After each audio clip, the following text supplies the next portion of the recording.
संदीप बागुल, इनका कहना ऐसा है, सवाल है कि डॉक्टर बाबा साहब आम्बेडकर गांधी जी को महात्मा क्यों नहीं कहते थे। अब देखिए, आम्बेडकर जी की एक विचारधारा है। आम्बेडकर जी अपने ढंग से विचार करते थे, तो उनको किसी को महात्मा कहना योग्य नहीं लगता। तो ये उनका अधिकार है, ये उनके अधिकार का हमने आदर करना चाहिए। पहली बात, गांधी जी ने तो कभी नहीं कहा कि मुझे महात्मा कहो। उनकी कोई भी साइन आप निकालिए, इसमें मोहनदास करमचंद गांधी ऐसी ही साइन होती थी।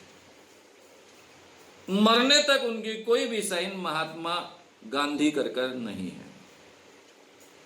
तो वो अपने आप को महात्मा गांधी तो कभी कहते नहीं थे, लोग उनको कहते थे। और वो इतने प्रैक्टिकल थे, इतने समझते थे कि लोग मुझे महात्मा कहते हैं, इसका मतलब क्या है ये भी उनको समझता था। वो आंदोलन के लिए उसका फायदा उठाते थे। ये तो गांधी जी कोई बहुत अच्छे वक्ता तो थे नहीं। गांधी जी जहां जाते वहां हजारों की तादाद में लोग इकट्ठा होते। वक्तृत्व के लिए जिस ढंग के आवाज की आवश्यकता होती है, उस आवाज में भी वो बोलते नहीं। बहुत शांत तरीके से सादे शब्दों का उपयोग कर वो भाषण देते थे, और हजारों की तादाद में लोग उनको सुनते थे, अमल में लाते थे। तो ये महात्मा प्रतिमा का ये उपयोग होता है, ये बहुत इंटेलिजेंटली उन्होंने उपयोग में लाया, उसका उपयोग कर लिया। लेकिन उसका उपयोग उन्होंने अपना महात्म्य बढ़ाने के लिए कभी नहीं किया, आंदोलन के लिए किया, लोगों को इकट्ठा करने के लिए किया। गांधी जी के पूरे जीवन के आंदोलन में उनका व्यक्तिगत स्वार्थ आप एक भी जगह नहीं बता सकते। उन्होंने जो भी किया वो देश के लिए किया, लोगों के लिए किया। एक तरफ ये फैक्ट है, दूसरी तरफ अंबेडकर जी उनको महात्मा नहीं मानना चाहते थे, ये उनका अधिकार है। मुझे भी बहुत गुस्सा आता है। अब मुझे तो पुरोगामी समझा जाता है, मैं अपने आप को पुरोगामी प्रोग्रेसिव मानता हूं, अंबेडकर जी को बहुत मानता हूं। अंबेडकर जी के कई भाषणों में मुझे बुलाया जाता है, अंबेडकर जी पर भाषण देने के लिए मैं जाता हूं। और वहां पर जब अंबेडकर जी के फोटो के सामने पूजा होती है, उनको भगवान कहा जाता है, तब मुझे बहुत चीड़ आती है, बहुत गुस्सा आता है। मुझे लगता है ये अंबेडकर जी का अपमान है। लेकिन मैं अपनी बात दूसरे ढंग से रखता हूं। मुझे भी महात्मा गांधी कहना आवश्यक नहीं लगता है। गांधी एक आम इंसान था, बेहतर इंसान था, इंसानियत के लिए काम करने वाला इंसान था। यही उनकी पहचान होनी चाहिए, ऐसा मैं मानता हूं। मैं कहीं भी जाता हूं तो गांधी जी के फोटो को हार नहीं चढ़ाता हूं, ना ही वो सूत का हार चढ़ाता हूं, लोगों को गुस्सा आता है। ना ही मैं अंबेडकर जी के फोटो को हार चढ़ाता हूं। इसका मतलब मैं अंबेडकर जी को नहीं मानता हूं, उनका आदर नहीं करता हूं, गांधी जी को नहीं मानता हूं, उनका आदर नहीं करता हूं, ऐसा नहीं होता है। मैं तो कभी अपने पिताजी के भी चरण नहीं छुए मैंने, जब से मुझे समझ आए। विनोबा जी को इतना मानता था, उनके साथ में इतना रहा, उनके भी चरण कभी मैंने नहीं छुए। जयप्रकाश जी के भी चरण कभी नहीं छुए। दादा धर्माधिकारी को बहुत मानता था, उनके भी कभी चरण नहीं छुए। तो किसी के चरण छूना ये मुझे ठीक नहीं लगता, इसलिए मैं नहीं करता हूं। तो इसका मतलब मैं अपने माता पिता का आदर नहीं करता हूं, दादा धर्माधिकारी का, विनोबा जी का, गांधी जी का, या फिर जयप्रकाश नारायण जी का, या फिर अंबेडकर जी का आदर नहीं करता हूं, ऐसा नहीं होता है। मेरी आदर व्यक्त करने की अलग तरीका अलग है, क्षमता अलग है, विचार अलग है। तो अंबेडकर जी को भी अलग विचार रखने का अधिकार है। वो किसी को महात्मा माने न माने, ये उनका अधिकार है। गांधी जी से उनके विचार भिन्न हैं, ये कहने का भी उनको अधिकार है, तो वो अपना अधिकार अमल में ला रहे हैं। लेकिन हम क्यों बीच में कूद रहे हैं? अंबेडकर जी ने जो कहा, इस कारण हम क्यों गांधी जी को कमतर आंकने जा रहे हैं? उसका स्वतंत्र मूल्यांकन हमने करना चाहिए, उनके काम के आधार पर करना चाहिए, और अंबेडकर जी का भी मूल्यांकन उनके काम के आधार पर करना चाहिए। ये हम सीखेंगे तो काफी चीजें आसान हो जाएगी। मुझे लगता है आपको इस सवाल का जवाब मिला।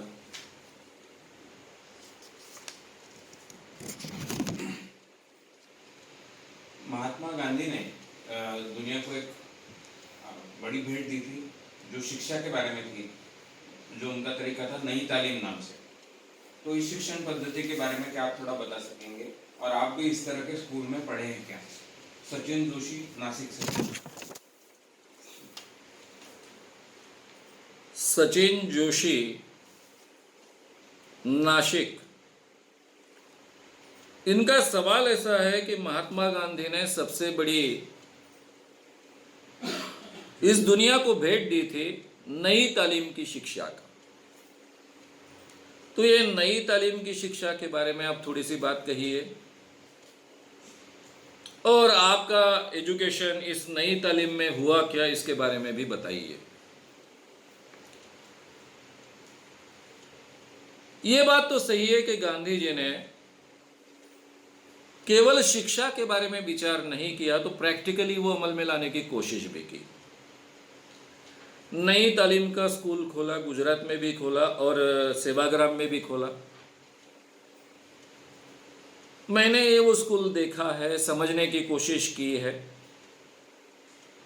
वहां पर मेरे मित्र, मेरे साथ मेरे संगठन में तरुण शांति सेना में जो काम करते थे, अशोक जी बंग और अभय बंग, दोनों वहां सीखे हैं। मेरे और भी एक पांडे नाम के मित्र हैं, वो भी वहां सीखे हैं। लेकिन मैं कभी उस स्कूल में नहीं सीखा।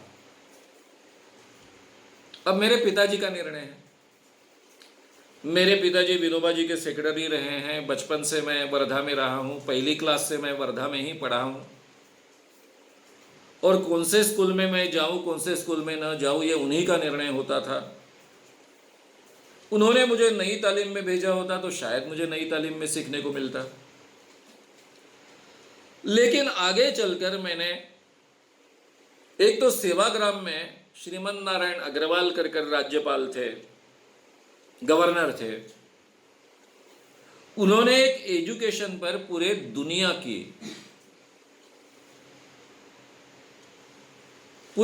का एक सम्मेलन आयोजित किया था, जिसमें बहुत देशों से शिक्षण के क्षेत्र के बड़े बड़े तज्ञ लोग आए थे, जिसका उद्घाटन इंदिरा गांधी जी ने किया था और समापन भी इंदिरा गांधी जी ने किया था, तब वे प्रधानमंत्री थी। उस शिक्षण परिषद जो 3 दिन चली, उसको मैंने पूरी तरह से अटेंड किया है। पूरे दुनिया के बड़े बड़े विद्वानों के उस विषय पर व्याख्यान सुने हैं। आगे चलकर उसी से के साथ जुड़कर हम जब जयप्रकाश नारायण के संगठन तरुण शांति सेना में काम कर रहे थे, मेरे जीवन की वो सार्वजनिक शुरुआत है, तब हमने शिक्षण में क्रांति नाम का नारा दिया था और उस कारण में इस विषय का बहुत गहरा अध्ययन किया। गांधी जी की नई तालीम शिक्षा, इस बारे में एक स्वतंत्र व्याख्यान मैं करने जा रहा हूं। जब करूंगा तब उसकी सभी बारीकियां आपके सामने रखूंगा। अभी केवल महत्व की 2-3 बातें आपके सामने मैं रखता हूं। शिक्षा का उद्देश्य इंसान को जीने के लिए तैयार करना है, ऐसा गांधी जी मानते थे, और यही सही मायने में शिक्षा का उद्देश्य होता है। लॉर्ड मैकॉले ने भारत में जो शिक्षा पद्धति शुरू की, उसका उद्देश्य स्पष्ट था। उनको भारत पर राज करने वाली जो यंत्रणा शासन चाहिए था, गवर्नमेंट फॉर्म करनी थी, उसमें स्थानिक लोगों को इन्वॉल्व करने के लिए ऐसे क्लर्क चाहिए थे कि जिनके जरिए ये गुलामी का राज पूरे भारत पर वो लाद सके। इस उद्देश्य से वो शिक्षा प्रणाली भारत में शुरू हुई, जो आज तक उसी ढंग से कंटिन्यू है। इसीलिए शिक्षित बेरोजगार की समस्या पैदा हुई। हालांकि शिक्षा के बाद में बेरोजगार की समस्या पैदा होना ही पॉसिबल नहीं है, यानी वो शिक्षा ही गलत है। उसमें से अगर बेरोजगारी की समस्या पैदा होती है तो शिक्षा ही गलत है।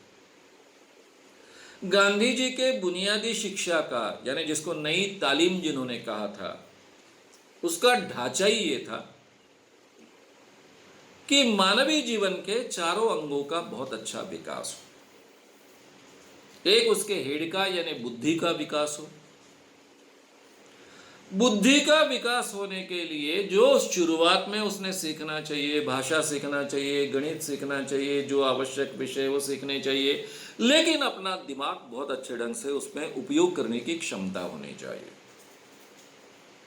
वहां जानकारी को महत्व नहीं था, और आज तो जानकारी को बिल्कुल ही महत्व नहीं है। हमारे हाथ में एंड्रॉयड मोबाइल से गूगल पर जाइए, टक टक कीजिए, हर दुनिया की जानकारी हमें वहां मिल जाती है। तो जो जानकारी हमारे पास आती है उसका सही माने में विश्लेषण करना, उसकी सच्चाई समझना परखना, उसका इंटरप्रिटेशन करना, और उसका हमारे और मानवीय जीवन में क्या उपयोग होना, इसके लिए उसका उपयोग करना, यह हमारे ब्रेन का, बुद्धि का काम है। इस ढंग से हमारा बुद्धि का विकास अपनी शिक्षा में हो, इस ढंग से वो पूरा ढल रहा था। अब अगर हमारा दिमाग बहुत अच्छे ढंग से काम करेगा, तार्किक पद्धति से हम विचार करना सीखेंगे, उसका उपयोग मानवता के लिए करेंगे, तो हमारी भावनाएं उतनी विकसित होनी चाहिए, यानी हमारे हार्ट का भी उतना ही अच्छा विकास होना चाहिए। और ये हार्ट का विकास होना यानी भावनाओं का विकास होना यानी नीति मूल्यों का विकास होना, तो मानव जाति के लिए जो एक बहुत आवश्यक ऐसे नीति मूल्य है, मॉरल वैल्यूज है, और हमारे बर्ताव के तरीके हैं, हमारी भावनाएं प्रकट करने के तरीके हैं, वो भी बहुत अच्छे ढंग से विकसित होने चाहिए। ये भी एजुकेशन का हिस्सा था। तीसरा हेल्थ भी अच्छी रहनी चाहिए। अभी हेल्थ में व्यायाम जैसा आता है, वैसे खाने पीने की पद्धति आती है, जीने की पद्धति आती है, क्या खाए, कितना सोए, कितना जागे, तो हेल्थ से रिलेटेड सभी बातें। वो व्यायाम स्कूल में जाकर वर्जिश करना, ये वेस्टेज ऑफ एनर्जी मानते थे। ये मूर्खतापूर्ण है। कुछ भी खाओ और किसी व्यायाम स्कूल में जाओ, वहां पे भी दंड पे लो, ये तो आम इंसान के लिए मूर्खतापूर्ण बात है। वेस्टेज ऑफ टाइम है, वेस्टेज ऑफ मनी है, वेस्टेज ऑफ एवरीथिंग है। व्यायाम कैसा होना चाहिए? जिसमें से उत्पाद हो। इंसान को जो हाथ दिए गए हैं 10 लाख साल पूर्व से हमें प्राप्त हुए, पैर प्राप्त हुए, नेचर से प्राप्त हुए, ये हाथ पैरों का ऐसा उपयोग करें कि जिसमें से उत्पाद हो, आपके शरीर को भी व्यायाम मिले, आप तंदुरुस्त हो, और उसमें से उत्पाद होने के कारण हमारे जीने की समस्या भी सुलझे। ये चौथा एज जिसको हम वर्क करेंगे। यानी इस स्कूल में वो शिक्षा पद्धति ऐसी चाहते थे कि हर व्यक्ति अपने आवश्यकता के अनुसार, अपनी चाहत के अनुसार जो चीज उसे पसंद है उस क्षेत्र में वो तज्ञता हासिल करे, कौशल प्राप्त करे। जिसको खेती में रुचि है उसने खेती में कौशल प्राप्त करे, जिसको कुम्हार काम में रुचि है उसने कुम्हार काम में कौशल प्राप्त करे,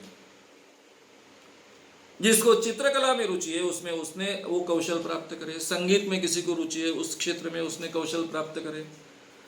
लेकिन हर व्यक्ति ने जिससे उत्पाद होगा और उसको उपजीविका मिलेगी, ऐसी कोई ना कोई एक क्षेत्र में अपना कौशल विकसित करना चाहिए। ये भी उस एजुकेशन का हिस्सा था। ये नई तालीम का एजुकेशन एक संपूर्ण एजुकेशन है। ये एजुकेशन प्राप्त करने के बाद वो व्यक्ति ना बेकार रह सकता है, खुद का रोजगार खुद निर्माण कर सकता है, एक बेहतर इंसान बनता है, हेल्दी इंसान बनता है, अंधविश्वास जैसे चीज में अटकेगा नहीं। ऐसा एक रैशनल, अभी रैशनल शब्द गांधी जी यूज नहीं करते थे, लेकिन तार्किक विचार करने वाला व्यक्ति बने, इस ढंग का इंसान उसमें से बने, इस ढंग की वो नई तालीम की शिक्षा पद्धति थी, एक संपूर्ण शिक्षा पद्धति। अब उसके स्कूलों का प्रयोग चलता रहा, लेकिन हम दूसरी दिशा में गए। हमको डॉक्टर्स इंजीनियर्स पैदा करने थे। अब ये डॉक्टर्स इंजीनियर्स लोगों की सेवा करने के लिए ही पैदा हो, इसकी आवश्यकता हमको नहीं लगी। वो समाज का शोषण करे तो भी चलेगा, ऐसे डॉक्टर्स इंजीनियर्स हम पैदा करते गए। और कुछ डॉक्टर्स इंजीनियर्स पैदा करने के लिए हमने हजारों, लाखों, करोड़ों बेकारों की फौज तैयार की और कई लोगों को नापास का सिक्का मारकर, फेल का सिक्का मारकर उनको जीवन से हमने उठा दिया। गांधी जी के नई तालीम में नापास को जगह नहीं थी। कैसे कोई व्यक्ति नापास हो सकता है? नापास हो ही नहीं सकता है। अरे जिस व्यक्ति को बोलना आता है, जिस व्यक्ति को समझ है, जो व्यक्ति अपने हाथ चला सकता है, पैर चला सकता है, वो कैसे फेल हो सकता है? तो वहां फेल्यूर के लिए कोई स्थान नहीं था। हम यहां फेल्यूर की फौज तैयार करते हैं और वो पूरे जिंदगी से फेल हो जाता है। एक बार किसी को नापास का सिक्का बैठा, 10वीं में बैठे, 12वीं में बैठे, जिंदगी भर नहीं उबरता वो सिक्का लेकर ही जीते रहता है। तो हमने लोगों को डिमोरलाइज करने वाला एजुकेशन, शोषण करने वाला एजुकेशन, ये हमारी सिस्टम आज बना के रखी है और उसके अच्छे बुरे परिणाम हम भुगत रहे हैं। तो गांधी जी ने बहुत ही बुनियादी शिक्षा का विचार किया था। उसमें बहुत गहराई से जाने की आवश्यकता है। मैं उस पर जब शिक्षा पर सीरीज लूँगा तब गांधी जी की नई तालीम, पूरे दुनिया में अच्छे शिक्षा के बारे में क्या विचार रहे, कौन से देश अच्छी शिक्षा पद्धति हमारे सीमित नहीं रही, इसीलिए वो गांधी जी का इतना द्वेष करते हैं। अब गांधी हत्या को वध कहना, यानी रावण को राम ने मारा तो राम ने रावण का मर्डर किया ऐसा नहीं कहते, वध किया ऐसा कहते हैं। वध राक्षसों का किया जाता है, जो ह्यूमैनिटी के खिलाफ है उनका किया जाता है। तो इसलिए ये वध शब्द से ही वो राक्षस सिद्ध करना चाहते हैं महात्मा गांधी को। जो आदमी इतना अहिंसक था, कभी किसी का बुरा नहीं चाहता था, जिन लोगों ने गांधी जी को गालियां दी, जिनके खिलाफ उन्होंने बात की, उन लोगों से भी वो बहुत अच्छा बर्ताव करते थे, उनके बारे में अच्छे विचार रखते थे। ऐसे एक बूढ़े व्यक्ति को मारना और उसमें अपनी शूरता खोजना, इतने डरपोक और निकम्मे ये लोग हैं कि उनके बारे में ज़्यादा सोचने की भी आवश्यकता नहीं है। अगर आपको ये वीडियो पसंद आया हो तो उसे ज़रूर लाइक करें, लोगों में ये अवेयरनेस फैलाने में हमारी मदद करें, वीडियो को ज़रूर शेयर भी करें। तो हमारे YouTube चैनल शाम मानो को विज़िट करें। ऐसे सारे वीडियोस का आनंद लेने के लिए हमारे चैनल को सब्सक्राइब करें, उसके लिए सब्सक्राइब बटन दबाएं। नए वीडियोस का नोटिफिकेशन पाने के लिए बेल आइकन दबाएं।